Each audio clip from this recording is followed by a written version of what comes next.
Good morning मेरे दोस्तों, आपका बायोलॉजी सेशन में हार्दिक स्वागत है। दोस्तों, आज का जो सेशन है प्रोकैरियोटिक और यूकैरियोटिक में क्या अंतर है उसके बारे में समझाएंगे।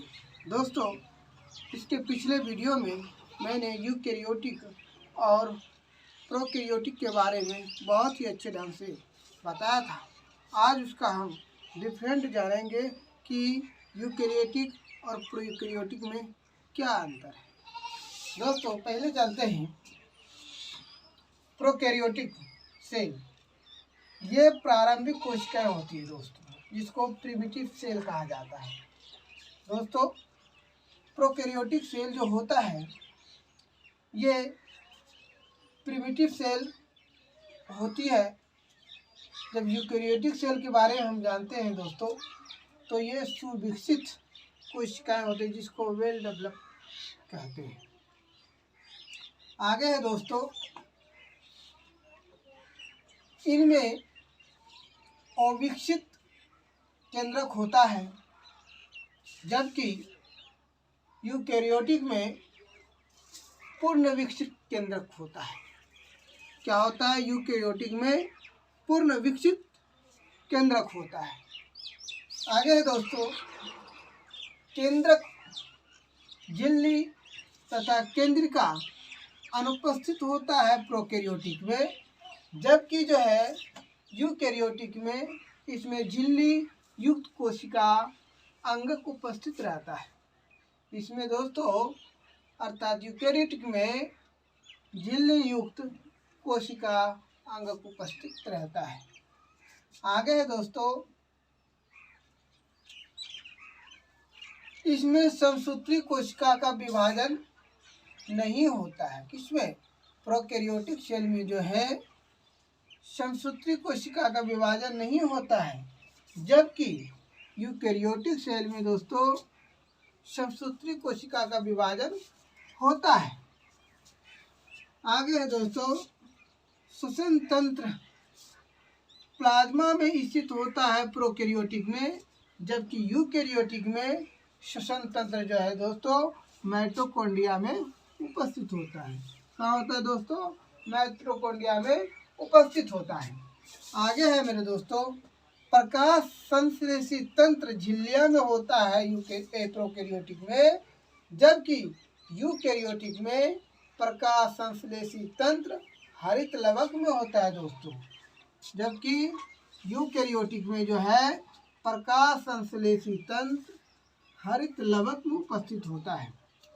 दोस्तों, 8वां है, इनमें राइबोसोम 70S का होता है। वेरी इंपॉर्टेंट है ये जो एग्जाम ऑब्वियस दोस्तों, ये एग्जाम में हद तक पूछा जाता है दोस्तों, इसको भली बात अच्छे से याद करना।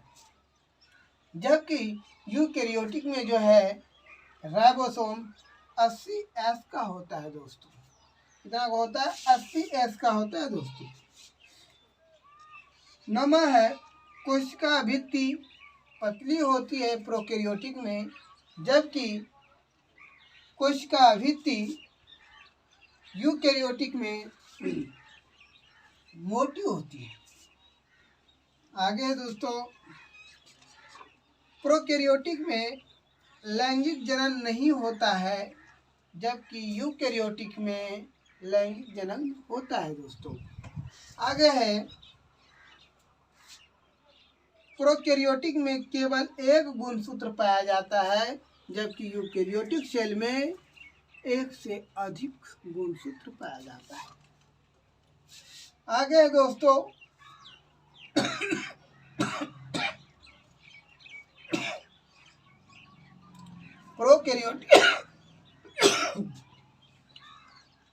प्रोकैरियोटिक सेल में रिक्तिका अनुपस्थित होता है, जबकि यूकैरियोटिक में रिक्तिका उपस्थित होता है दोस्तों, एक बार फिर से सरसरी निगाहों से एक बार इसको देख लेते हैं, जिससे कि आपको वीडियो भली बात अच्छी तरह से समझ में आ जाए। पहला है कि प्रोकैरियोटिक प्रारंभिक कोशिका होती है, जबकि यूकेरियोटिक में कोशिकाएं सुविकसित होती है।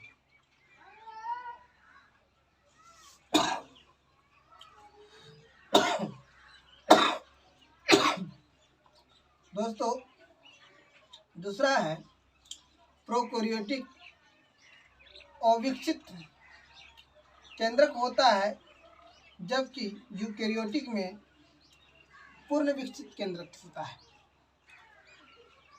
तीसरा है प्रोकैरियोटिक जो है केंद्रक झिल्ली तथा केंद्रिका अनुपस्थित होता है, जबकि यूकेरियोटिक में केंद्रिका झिल्ली तथा केंद्रिका उपस्थित रहता है। चौथा है दोस्तों, इसमें झिल्ली युक्त कोशिकाएं अनुपस्थित रहता है, जबकि यूकेरियोटिक में झिल्ली युक्त कोशिका अंग उपस्थित रहता है। आगे है दोस्तों, प्रोकैरियोटिक में समसूत्री कोशिकाएं विभाजन नहीं होती है, जबकि यूकेरियोटिक में समसूत्र कोशिका का विभाजन होता है। दोस्तों, आगे है 6 नंबर, प्रोकैरियोटिक में श्वसन तंत्र प्लाज्मा झिल्ली में पाया जाता है, जबकि यूकेरियोटिक में श्वसन तंत्र माइटोकॉन्ड्रिया में होता है। दोस्तों, आगे है प्रकाश संश्लेषण तंत्र झिल्लियों में होता है, ये प्रोकैरियोटिक में होता है दोस्तों, जबकि यूकेरियोटिक में प्रकाश संश्लेषण तंत्र हरित लवक में उपस्थित होता है। आगे है दोस्तों, अब प्रोकैरियोटिक में राइबोसोम 70S का होता है, जबकि यूकेरियोटिक में राइबोसोम 80S का होता है। दोस्तों, आगे है दोस्तों, कोशिका भित्ति पतली होती है प्रोकैरियोटिक में, जबकि कोशिका भित्ति मोटी होता है यूकेरियोटिक में। आगे है दोस्तों, इसमें लैंगिक जनन नहीं होता है प्रोकैरियोटिक में, जबकि यूकेरियोटिक में लैंगिक जनन होता है। दोस्तों, आगे है, इसमें केवल एक गुणसूत्र पाया जाता है प्रोकैरियोटिक में, जबकि यूकेरियोटिक में एक से अधिक गुणसूत्र पाया जाता है। दोस्तों, आगे है, प्रोकैरियोटिक में रिक्तिका अनुपस्थित रहता है,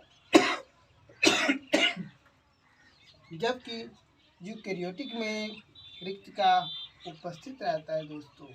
दोस्तों, इसको याद करने का एक सिंपल सा तरीका है कि इस टॉपिक को जो है कि एक बगल का अगर प्रोकैरियोटिक को पूर्ण रूप से याद कर लेते हैं, या फिर यूकेरियोटिक को पूर्ण रूप से याद कर लेते हैं, तो आपको जस्ट उसका उल्टा दूसरा रूप दिखाई देता है।